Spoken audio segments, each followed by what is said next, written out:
Hi friends, ఈరోజు మన topic వచ్చేసి మ్యూకోలైట్ ఎల్ఎస్ సిరప్ గురించి తెలుసుకుందాం. ఓకే ఫ్రెండ్స్, ఈ సిరప్ యొక్క uses, side effects, dosage, composition మరియు ప్రికాషన్స్ గురించి ఈ వీడియోలో తెలుసుకుందాం. ఓకే ఫ్రెండ్స్, ముందుగా ఈ సిరప్ గురించి తెలుసుకుందాం. ఈ మ్యూకోలైట్ ఎల్ఎస్ సిరప్ను మ్యానుఫ్యాక్చరింగ్ చేసింది తిరుపతి మెడికేర్ లిమిటెడ్ వారు. మార్కెటింగ్ చేస్తున్నవారు డాక్టర్ రెడ్డిస్ ల్యాబొరేటరీస్ లిమిటెడ్ వారు. 100 ml కాస్ట్ వచ్చేసి 115 రూపీస్ వరకు ఉంటుంది. ఇది ఒక ఎథికల్ ప్రోడక్ట్.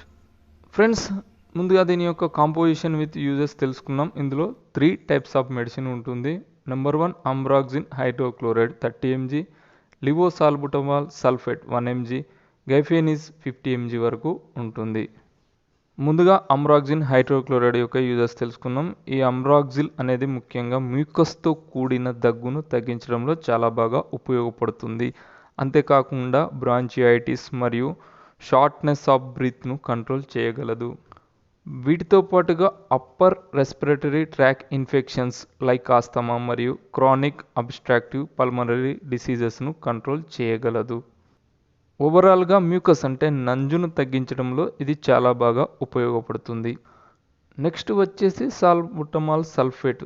దీని ముఖ్య ఉపయోగం వచ్చేసి ఎయిర్వేస్లో బిగుసుపోయిన మజిల్స్ను రిలాక్స్ చేసి ఎయిర్ ఫ్లోను పెంచేలా చేసి లంగ్స్కి గాలి సరఫరా ఇంక్రీజ్ అయ్యేలా చేస్తుంది. అప్పుడు బ్రీతింగ్ ఈజీగా జరిగి శ్వాసక్రియ సక్రమంగా జరుగుతుంది. అంతేకాకుండా సిఓపిడి మరియు కఫ్ను కూడా కంట్రోల్ చేయగలదు. నెక్స్ట్ వచ్చేసి గైఫెనిస్. ఇది ముఖ్య ఉపయోగం వచ్చేసి కామన్ కోల్డ్ మరియు బ్రాంచియాయిటిస్ వల్ల వచ్చే కాంజెషన్ మరియు కఫ్ను కంట్రోల్ చేయడంలో చాలా బాగా ఉపయోగపడుతుంది. ఓవరాల్గా ఇది చెస్ట్ కాంజెషన్ను కంట్రోల్ చేయడంలో చాలా బాగా ఉపయోగపడుతుంది. ఓవరాల్గా ఈ మ్యూకోలైట్ ఎల్ఎస్ సిరప్ అనేది మ్యూకస్ అంటే నంజుతో కూడిన కఫ్ అంటే దగ్గును తగ్గించి ఎయిర్వేస్ ప్రాబ్లమ్స్ను తగ్గించి శ్వాసక్రియ సక్రమంగా జరిగేలా చేసి ఫ్రీక్వెంట్గా వచ్చే కఫ్ను తగ్గిస్తుంది. అంతేకాకుండా allergy symptoms like water eyes, sneezing, runny నోస్ను కూడా తగ్గించగలదు. ఫ్రెండ్స్, ఈ సిరప్తో పాటుగా ఫ్రీ టైంలో వామ్ వాటర్ అంటే వేడి నీటిలో కొద్దిగా సాల్ట్ని కలిపి గార్గిలింగ్ చేసినట్లయితే ఈ కఫ్ అనేది త్వరగా తగ్గిపోతుంది. ఫ్రెండ్స్, ఈ సిరప్ యొక్క సైడ్ ఎఫెక్ట్స్ తెలుసుకుందాం. కామన్గా ఈ సిరప్కి ఎక్కువగా సైడ్ ఎఫెక్ట్స్ రాకపోవచ్చు, కానీ కొన్ని సందర్భాల్లో సరైన టైంకు తీసుకోకపోవడం, సరైన డోసేజ్ తీసుకోకపోవడం వల్ల కొన్ని సైడ్ ఎఫెక్ట్స్ కనిపించవచ్చు. అవి లైక్ డైజీనెస్, వామిటింగ్, టేస్ట్ చేంజ్ అవ్వడం, డయేరియా, హెడేక్, ర్యాషెస్ రావడం వంటి కొన్ని లక్షణాలు కనిపించవచ్చు. ఇటువంటి లక్షణాలు కనిపించినట్లయితే ఈ సిరప్ను వాడడం మానివేసి దగ్గరలోని మంచి డాక్టర్ను సంప్రదించగలరు. ఫ్రెండ్స్, దీని యొక్క డోసేజ్ వచ్చేసి డిపెండ్ ఆన్ కండిషన్స్ అంటే ప్రాబ్లం యొక్క తీవ్రతను బట్టి డాక్టర్స్ ప్రిస్క్రైబ్ చేయడం జరుగుతుంది. దీని యొక్క కామన్ డోసేజ్ వచ్చేసి డైలీ ట్వైస్ ఫుడ్ తీసుకున్న తర్వాత తీసుకోవచ్చు.